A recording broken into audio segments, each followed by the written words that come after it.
My sleep's not great. Waking up in the middle of the night, feeling overwhelmed, feeling too busy, feeling cognitive fog, not having energy. Wow, what the fuck is my brain doing right now? 95% of Americans do not get enough potassium, enough fiber, enough omega-3 fats. That's you. Everybody listening, that's you. So we've got to get our nutrition right. Simple seafood, greens, nuts and beans, and a little dark chocolate, rainbow celebration, fermentation.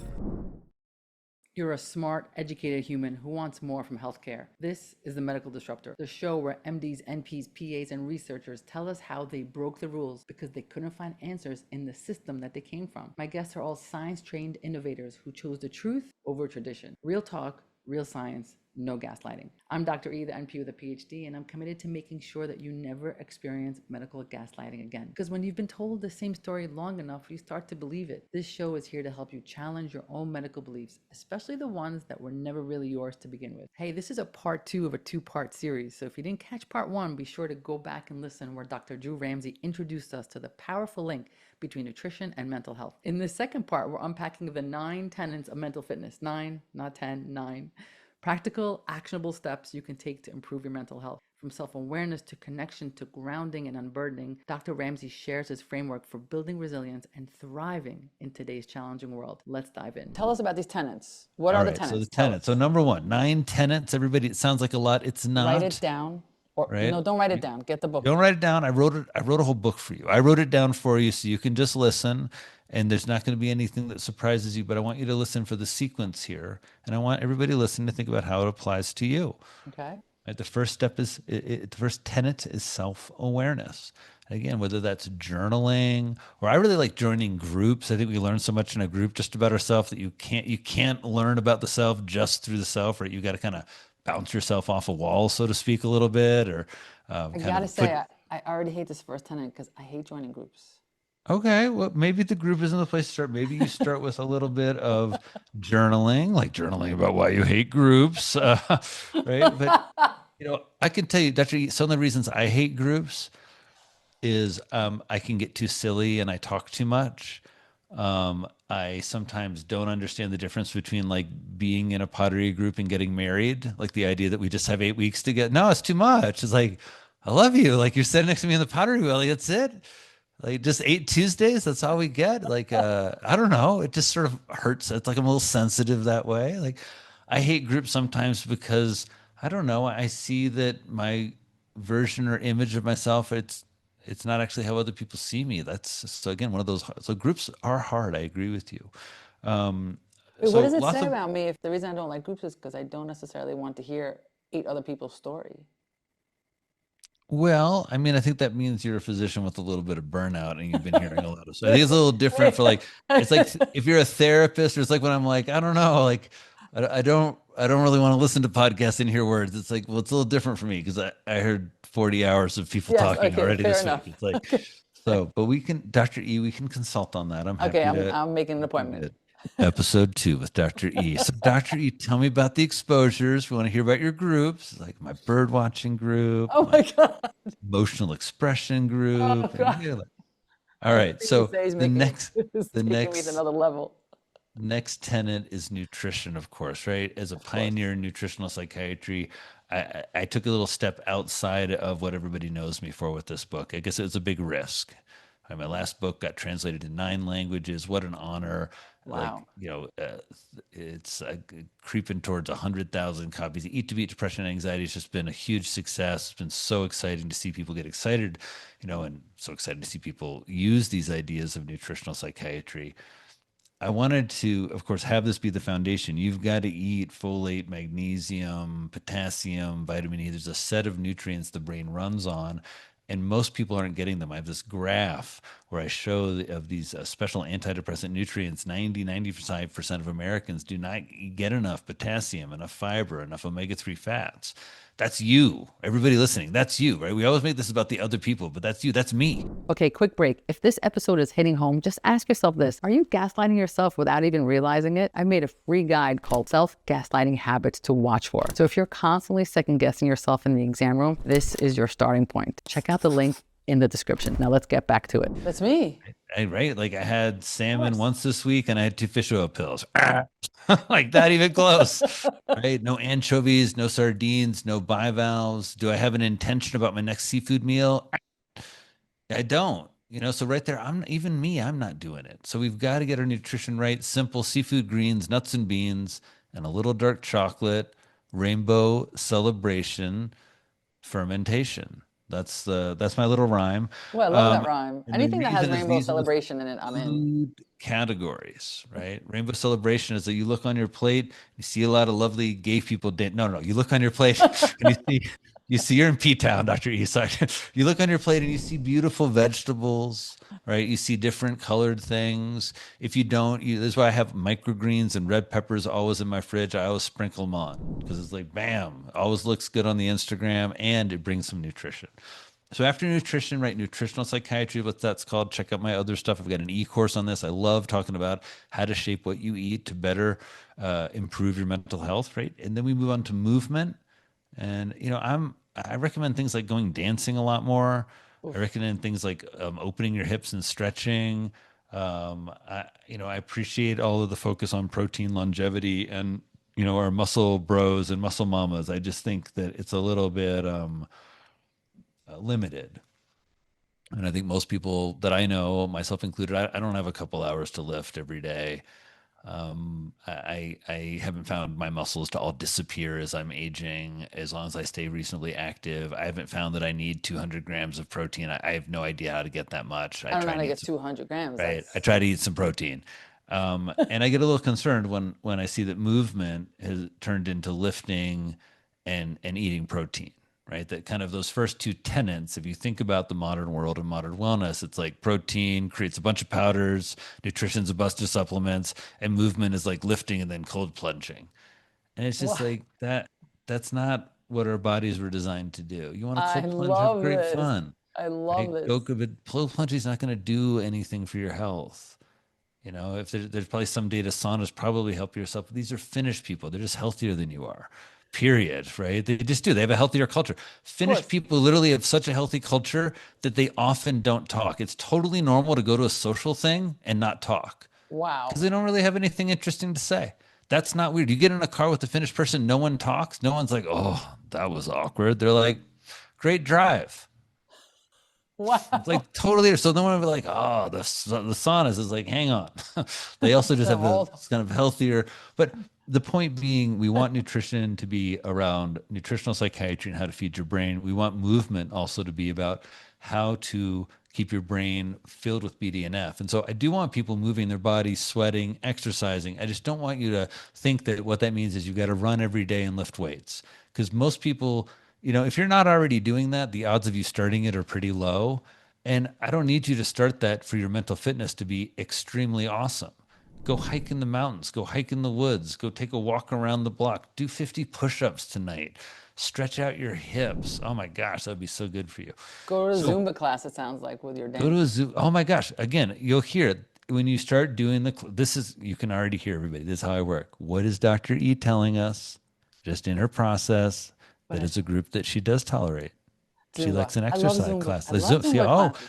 see how the psychiatrist, we already have a I don't group. I I don't thought Dr. talk E to them hates groups though. except for, you hang out a little bit with your Zumba class afterwards. Aren't you in a group?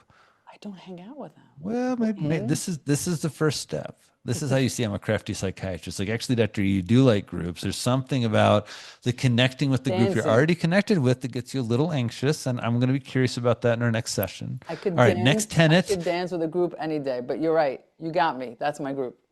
Text tenet is sleep.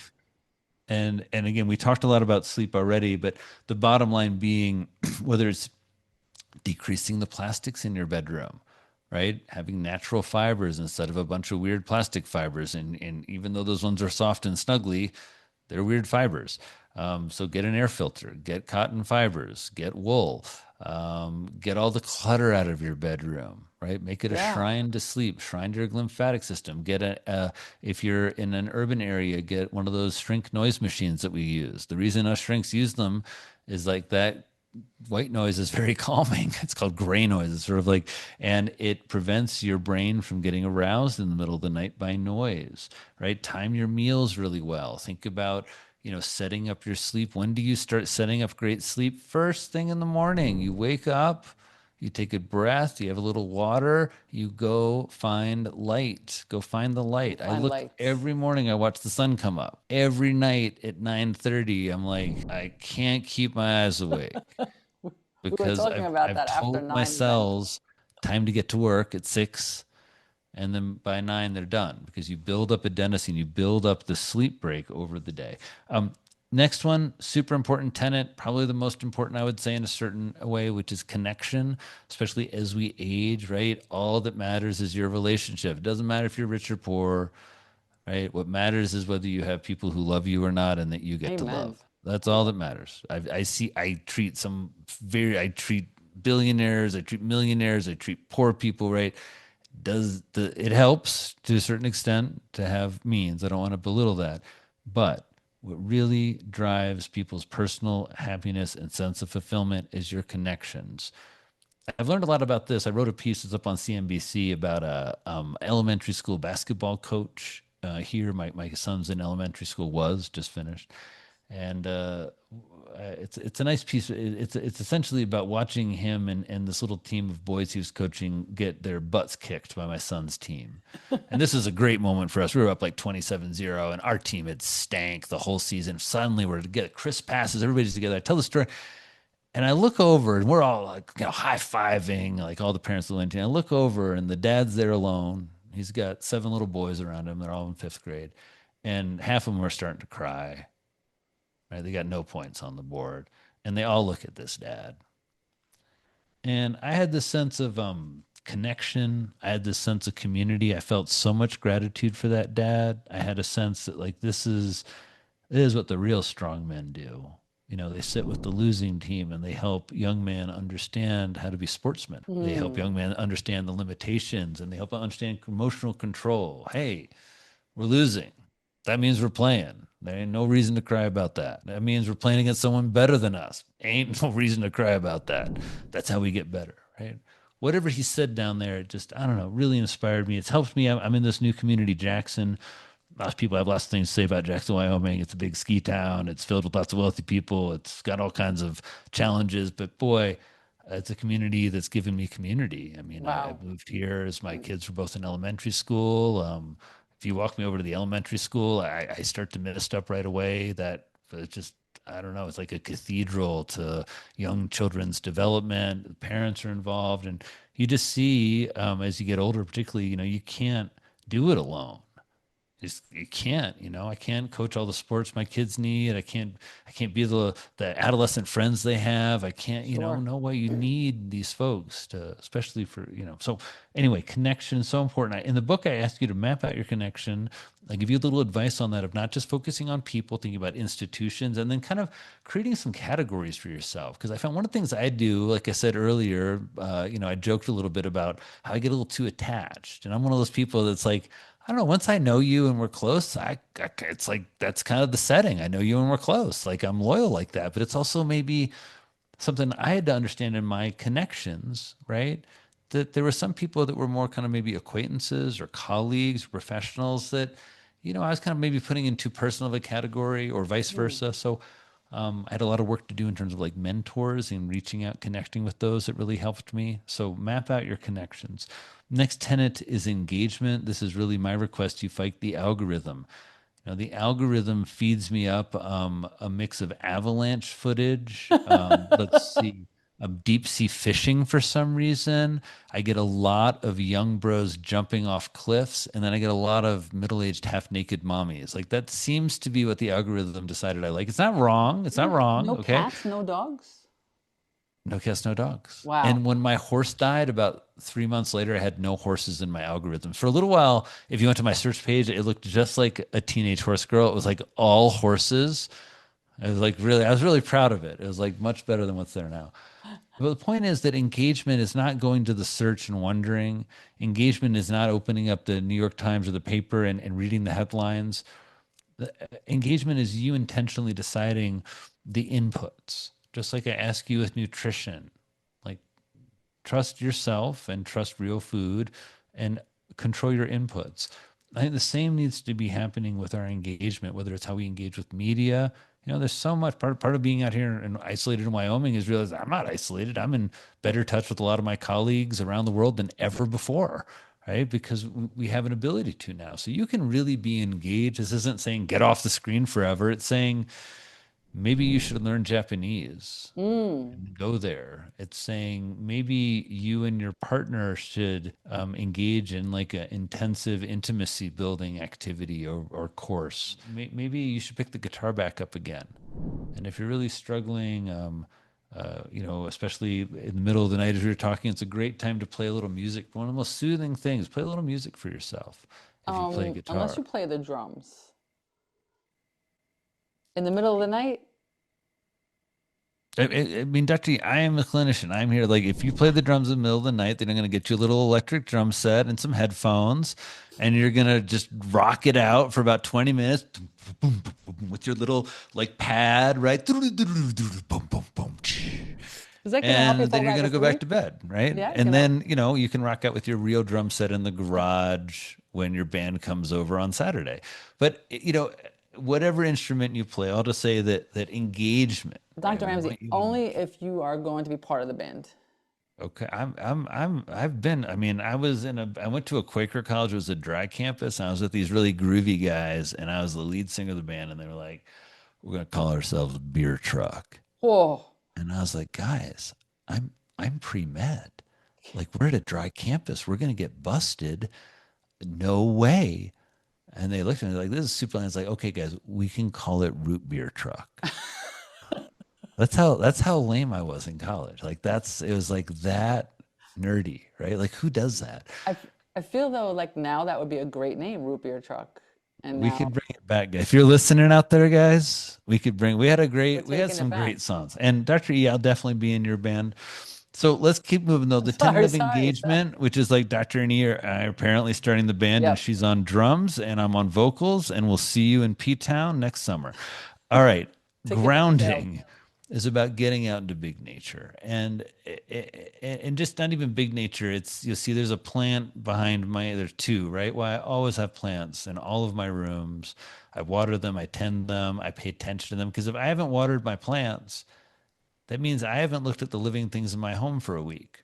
And if I Mm. haven't looked at the living things in my home intentionally for a week, probably odds are I'm not taking care of my mental fitness. My plants are like a vital sign for me. I don't know, I moved here 4 years ago. I have several hundred plants at this point, whether it's the plants in my yard or my dahlia bulbs or all the plants in my offices, maybe not 100, maybe 100, let's We're in call it. 99. 99. Maybe it's only 50, but I have a lot of plants. So it doesn't have to be about big nature. I also do believe that and the data shows and everyone, I don't just pick these tenants because I like am an experienced psychiatrist. I looked into the research. Seeing green spaces decreases your stress response. Going out into the woods, you inhale a set of molecules called phytocides that the trees excrete that decrease inflammation. Wowzers, right? You feel it. Go out into the woods, into the deep forest. You take in that deep breath. Wait, it feels different. Why? Because you're breathing in all these negative ions, the same things that make the beach feel good. And so the forest, how you settle down. I was very much raised in the woods in a certain way, and so for me, it's a very archetypal, primal, relaxing. I get into the woods, and my whole nervous system. It's literally like it's like switches engine somehow. It's like So interesting. different engine. And I think it's one of the reasons that I live here. This is one of the few places in America where you can go to a great coffee shop. I can great sushi, have my New Yorker restaurant fix. I can do great psychiatry and be in the mental health world. And I can walk 2 blocks and I can be in some of the most remote wilderness in America. And so grounding and again, the town of Jackson has been a very special place for me to it's very hard for me to not be living on my farm where I'm from. I grew up there. I love the farm. I spent thousands of hours on the farm, and so to be outside of my kind of rural Indiana home, but still in deep nature, is really meaningful for me. So grounding. I hope everybody uh, feels that encouragement. And then I like the big, like I like the grounding challenge. Like, when was the last time you slept outside? When was the last time you went on a Oof. camping trip? When was the last time you rented a van with your kids and spent not 100, just 2 nights, 2 or 3 nights driving Oh around in the wilderness? God. When's the last time you went up on a stand-up paddleboard? When Ramsey. was the last time you got in an You say icy camping, I'm stream? already sweating from you. Okay, you don't have to camp, but I just mean, when was the last time you immersed your You organism in the natural environment? That's my know, question. it's a really good point because I think a lot of us in the urban sphere just don't do that. Or we do the urban version of it. It's like the beach. It's like the beach feels great, but like you're not there with yourself, with your God, with, all of the aromas and feelings of nature.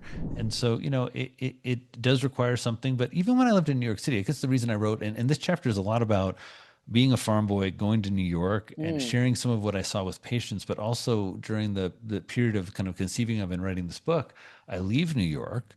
I start spending half of my time in Indiana, half of my time in New York. I commute every week. And then I move from my beloved farm in Indiana out here to a very different type of nature, right? Like Indiana's beautiful nature, but like the only thing that's going to kill you is probably like a fellow hunter.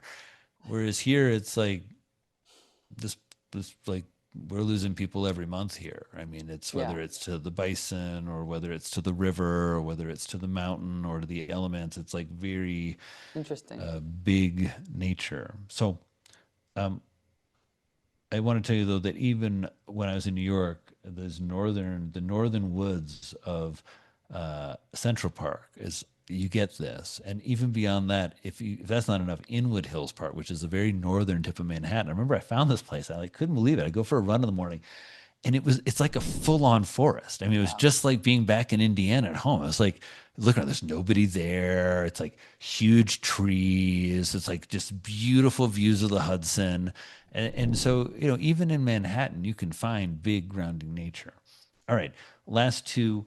The number 8 is the tenets of unburdening, and Mm, and this has to do with my experience as a person, I guess, but also observation as a therapist and psychiatrist about how we have a hard time in our culture processing trauma.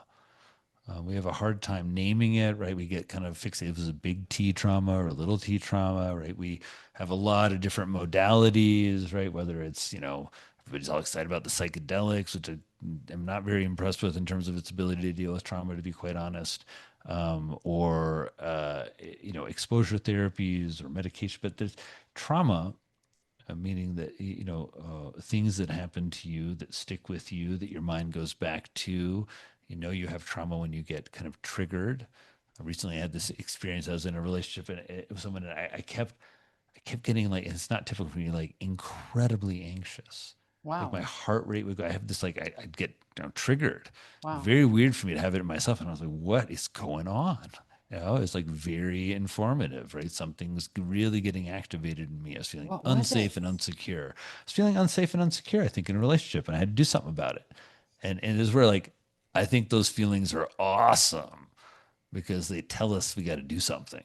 But if you don't know what they are, right? If you've not spent time unburdening, of kind of sitting with your path, your personal trauma, and honoring it, I find a lot of people are ashamed of their trauma. You had a mom who didn't love you very well, right? Oh, that hurts in a way, but no one's going to say you're like a trauma victim, right? Yes, yes, you're No right. one, It's unless but it's boy, the the way big that T, affects the yeah, rest of your, the rest of your not to life. blame moms for anything, but like in that example, the way that your what we call relational dynamics, how you love, how you trust, how you engage, how spontaneous you are, how comfortable you feel being vulnerable with people, right? All of that is affected by that mom. And so to not call it some type of, very impactful, long lived experience is a total disservice. And so unburdening is really asking us all, hey, I don't want you to like stew in it forever, right? I want you to, there's only really a few things that can be done with trauma, but one of them that we try to do with it is to see how it has built our resilience, even though it's not something that we wanted. It is something that we survived, gave us a lot of tools usually, um, and to try and emphasize those and move forward in our lives. So unburdening is really just an important part of my own personal mental health journey, really important part for my patients, and something that I encourage everyone. I've got a few ideas and techniques in there. Can't wait to Um, see it. I don't want to propose that, oh, all you need is a little chapter in a book to get rid of your trauma. Like that's not my approach. But I think it's again, it's a wake up call and an invitation, just But like I see people. I think what's important there is not, I mean, I think the concept of unburdening is not new, but the concept that you need to unburden in order to improve your mental health, right? This is what the tenets I want to like recontextualize it for our audience. So you're not like, yeah, I got it. But we're talking about things that you might be aware of, but you need to do this if you want your mental health to be on point. And I think that's really Yeah, important. yeah, and it's about, yes, thank you for saying that, Dr. Ian. It's also, you see, it comes a little later in the game because I want you to have these other things in place because trauma and talking about trauma is very disruptive. It's painful. It's why people Yes. avoid therapy, right? If you had a traumatic event 10 years ago, the last thing you want to do is come and talk about it, every Yes. week. That said, the talking about it with the idea that ways that it is getting in your way, that it's decreasing your function, that Hmm. it's inhibiting your personhood, Absolutely. that's really important. And And just then the fact that, and the other reason for chronology, maybe intentionally or non intentionally, was that if you do these other things, if you're moving, eating, and sleeping, you're probably going to be able to unpack your trauma, big T or little t, in a way that's not going to be so, if you weren't as, didn't build this kind of resiliency package in advance. So, I hope so. I mean, I hope so. If people haven't looked through the ACE score, the adverse childhood experiences, it's a set of research where basically adults, quote unquote, healthy adults, were to send a survey of like, have you experienced this stuff? And it was things like, saw substance abuse, your parents divorced, saw physical violence, saw verbal fights, moved, things that like disrupt child's life. And the researchers were shocked at how many people had really high ACE scores. I don't remember the exact percentages now. We're talking like 30, yeah, 40% of people had yeah, multiple ACE scores. And so, or had multiple adverse childhood experiences. And so that's where it's also to kind of unburdening. The hope of this chapter is also to bring this down to earth a little bit, right? right. Especially because we're living in a world now where there are a lot of big trees traumas, right? There is a lot of violence, a lot of assault, a lot of rape. I mean, we're hearing about a lot of that all over the world. So, in some ways, I think that I hear this a lot from patients. They're like, well, it's not like I was like robbed and Yes, assaulted. It's not like I got hit. It's not like, yes, it's like, not on my couch.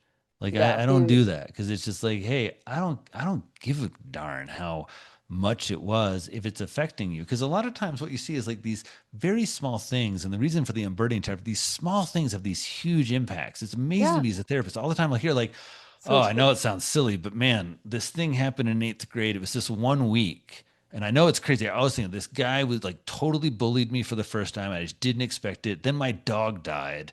And then Mm, my grandma died. It was like, and you're talking about this like moment in development where someone gets derailed, and suddenly when I'm in that conversation again, it just feels like the yeah. spot to be. It feels like Your it's very central nervous helpful. system doesn't know the difference sometimes. Like it's affected. Yeah, That's yeah. it. And then the last is purpose. And the tenet of purpose is really around my experience that when people have a sense of themselves and the reason that they're here and what they're working towards, there's no stopping them. And I and it's love very that so inspiring much. to me. It's very inspiring to me as a psychiatrist. Over and over again, I see people transcend mental illness and find a sense of purpose. I've worked with people who've gone from profound depression in their apartments, not doing anything, to being prolific farmers, Yes. artists, Yes. writers, Yes. lawyers, engineers. And that was just yesterday. No, I'm kidding. It was just it's a really That is so understated. People say, what is the purpose of life? You give it the purpose. you give it, and also you discover it. I mean, I think I work with a lot of young guys, and they're burdened by this like, oh man, I'm not sure what my passion is. I was like, of course you know what your passion is. You've lived for like 2 seconds. Yes, yes. You've Give it like a not second. experienced any of life. You've been under your parents' thumb. Like you don't even pay your own bills. Like how do you know what your passion is? Yeah. And so this kind of and so I have some thoughts in the book about this where it's also this idea that you have one. Like I've That's been so a true. passionate stand-up paddleboarder. I'm probably a more passionate therapist than I've ever been in my career. I'm also really passionate about, like well, I've got I'm really Yeah. passionate about my family. I've got a bird on doodle. Oh my gosh, the passion flows. Let me tell you, it's like a little child that loves you more than any child you It's have. so true. So, And also to your point about the young patients, like you also have to learn what you're not passionate about. oh yeah, You right. have It's to really like try hard that to and be like, I really didn't like that. You have to do that too. Yeah, I'm at that age now where like I'm appreciating like some of the let's say lessons of things not going well or I wouldn't call it failure, but kind of taking a step in the right direction. Or probably what you're talking about is where that self-awareness is evolving and we end up down paths sometimes and it's hard to turn back, but we realize we're on the wrong Yeah. path. And I see people a lot of psychiatry and mental health is where people who are in this ambivalent spot. I'm not happy where I am. Did that mean I took a wrong turn? Should I go back and try and take a different turn? And so finding your purpose, one of the pieces in the book I talk about is understanding processes you enjoy, right? I really love conversations with people, and I love being part of something that is a little unknown to others. A little, I won't call it secretive, but confidential. Like only a few people are allowed to know about it. And some things I know about, only two people in the world know about it, just me and my patient. And That's I awesome. like that. I don't know, I just really like that feeling of being trusted like that. I feel like I like that feeling of being privileged and also the responsibility of it. If you're the only clinician who knows, then you're the only clinician that can help. Oh, I And love that. so I also know that part of my kind of purpose is I don't know, I'm like a bouncy creative guy. I got to do stuff. Little headlines and titles occur to me, and if I don't do anything with them, I kind of explode. I like to be creative with other people, and this really informed my professional choice of understanding why psychotherapy became such a prominent part of my career. Is it's this improvisational, creative co-created construct, right? You create a language with someone that nobody else speaks, I love that. and so that's all helped me settle down and understand. Where you think maybe my purpose is like bring kale to the psychiatrists, or my purpose is like, let everybody know how important male mental health is. Like I love that stuff. It's really important to me, but I feel like most like my purpose is being fulfilled when I'm in process with the patient, when I'm sitting, I feel most clear kind of as a physician, or as I write in the book, when I feel I'm in a creative space with someone, whether that's, jamming with my kids or a friend Or or, our rock band that's oh coming. yeah, or playing with Dr. E's rock band. Root beer truck. Yeah. Or I was thinking Root Beer Truck, or the other one that this is actually a group of young psychiatrists who have a podcast, How to Be a Patient, and we were thinking our band would be called Inpatient. Inpatient with an N as a Inpatient. Nancy. And like IN, yeah, like inpatient. Okay. We could do inpatient or impatient. Either way. Yeah, yeah. I mean, But those are the nine how about the tenets. impatient inpatient? I mean, most inpatients are impatient. I think that's nobody wants to be an No, inpatient let's anymore. be. Can I get But out now? everyone, No, you can't. It's Memorial Day weekend. You can't get out. So, that's mental fitness, and that's the idea around building mental fitness is to give you a framework, is not to burden you, right? That you have to eat 6 avocados and 9 anchovies every day, but oh, I is don't? to Oh, invite you wait, let right me change my into Instacart cart that I just put together as we were talking. Less well, you're anchovies? I don't need all avocados? Okay. I mean, it's a that we could do the I mean, I bet if you only ate avocados and anchovies for a while, you'd do pretty well. You think? Should we I'm test trying to it? think of what you'd miss. I feel like the world's trending in so many like extreme ways, like the challenges and Yeah. I'm not sure that's a good one. But look, I just want to emphasize again. It sounds like a lot. I remember when I started doing like media, I was like, oh, am I going to remember all nine? And the hope is to create a very simple framework that as you're wanting to build as you're feeling well and you're thinking about your weekend, right? I think a lot of people naturally do this, but to give it a little bit more of a framework that is you're being social, quote unquote. You're really working on your connections because of how important they are to your personal mental health. right? As you're getting out and you're making some plans with those friends to go out, go on a hike or go float a river or go have a picnic in a park. You don't have to be so active. Just go read and write and draw and sit in the woods, working on grounding, on getting out into the big nature and trying to see what it reveals to you. It's that when you go to bed tonight, I hope your bedroom's maybe a little tighter, or you grab an air filter from another room and put it in there because, that's one of the best places to have filtered air because you're in there for 8 hours. So true. But the point of mental fitness is to get us all more active and taking care of and building our mental health, to realize that the end of the mental health epidemic begins with you. It begins with your actions today. And it begins with how you serve yourself and how you serve the people in your community to strengthen their mental health. And so it's a treat to be with you all and to share the book. I hope everybody will check it out. Of course, we're going to put the link everywhere. I'm putting it in my cart as soon as we're done talking. 'Cause Next I to the love- avocados and anchovies, I've got an eval coming in here in a little bit, Dr. E. So I need to reset from podcaster mode. It's bad when I'm like, so tell me how I can be of help to you today. It's like podcaster mode and shrink mode. I got to transition a little bit, but I really appreciate everybody sharing some of your time with me. It's really fun to be a psychiatrist and get to reach out to Oh my people. And I goodness, hope this was great. wherever this hits you, it stays with you and it helps you shift how you think about your mental health. And I hope gives you a lot of hope. That's great. Oh, Dr. Ramsey, any last minute words for our shared audience?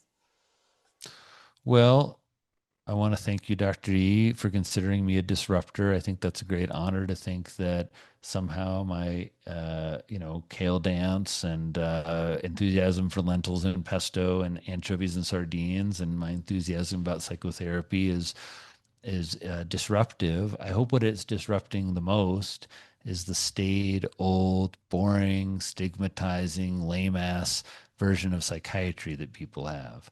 And I hope that people increasingly see us for what we are: loving, caring, well educated physicians who aren't here to over medicate you, but are here to be a partner in your path towards extremely excellent mental health.